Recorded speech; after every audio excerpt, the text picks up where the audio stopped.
Day 15 English lesson is based on this story starter, and today we've got a two-part story starter. I was puzzled.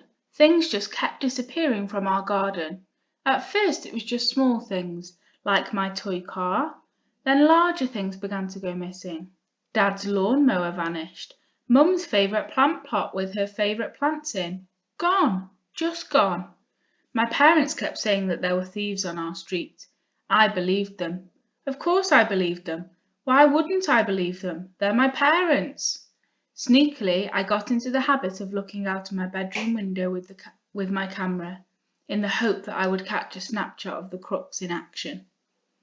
So, in our first section of our story starter, I spotted apostrophes used for the two reasons. Remembering back to your lesson that you did last week about apostrophes and the two reasons that you use them. So I spotted an apostrophe for possession. This is where something belongs to someone. And that was here in the first paragraph, Dad's lawnmower. The lawnmower belongs to Dad, so we use apostrophe S. And I also spotted apostrophes for contraction. So here, why wouldn't I believe them? Wouldn't being the contracted form of would not. Remembering that the apostrophe can replace one or more than one letters to make a more informal way of saying would not. There is also varied tense. We start the story starter in the present tense mostly, and then the second paragraph turns into the past tense. So I believed them, and talking about the fact that there were thieves on the street. And finally, the starting sentence is really engaging for your reader. Try and replicate this today in your own writing. I was puzzled. Really clear, but it makes your reader want to know why the child is puzzled and what's going to happen in the story. My model today is I wanted to talk about how the little boy carried on searching for the mysterious person or animal or creature taking the things from his garden. So I said, I sat next to the cold window night after night.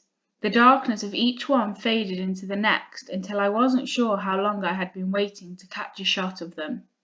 That was until one night, the night. At first I thought I had been seeing things, that my weary eyes were playing a cruel trick on me. I blinked. It was definitely real and in my garden. So we're adding to the suspense. We're thinking about what this boy who is absolutely desperate, he is intent on taking a picture of the creature, what he would do next. So think about a logical next step for your story. The next story starter is here. I want you to read through and then continue the story with a paragraph. Pause this video now and have a little time to think. What does this remind you of? Which text that we have studied in class does this second part of the story starter remind you of? I'll give you a clue. Its great branches and straggling roots and shaking green leaves began to be pulled towards a hole. Think about that tree-like imagery. What text that we have studied does that remind you of? And how would the boy feel at this point? Think about this to help you with your next step in your learning.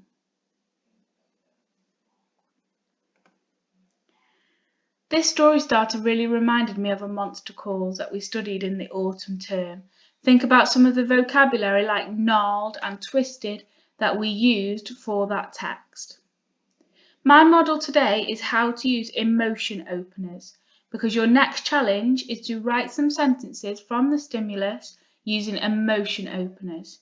So this is a really effective way to change your writing and change your clause structures. So these sentences start with an emotion word and then a comma. Here are some examples. Desperate, she screamed for help.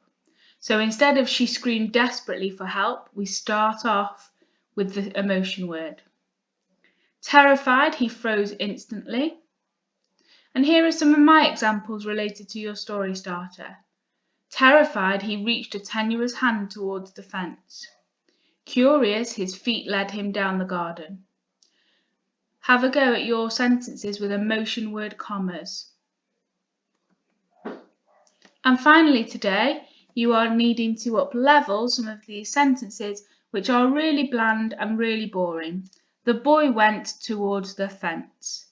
The thing that I think you could up-level here is went. The verb went is a really boring verb, and we could up-level it to strode towards the fence. Think about how he's feeling. He might creep towards the fence. My example is, he placed his forehead against the rough fence. He had to bend awkwardly to be at the right height, but once he had a clear view.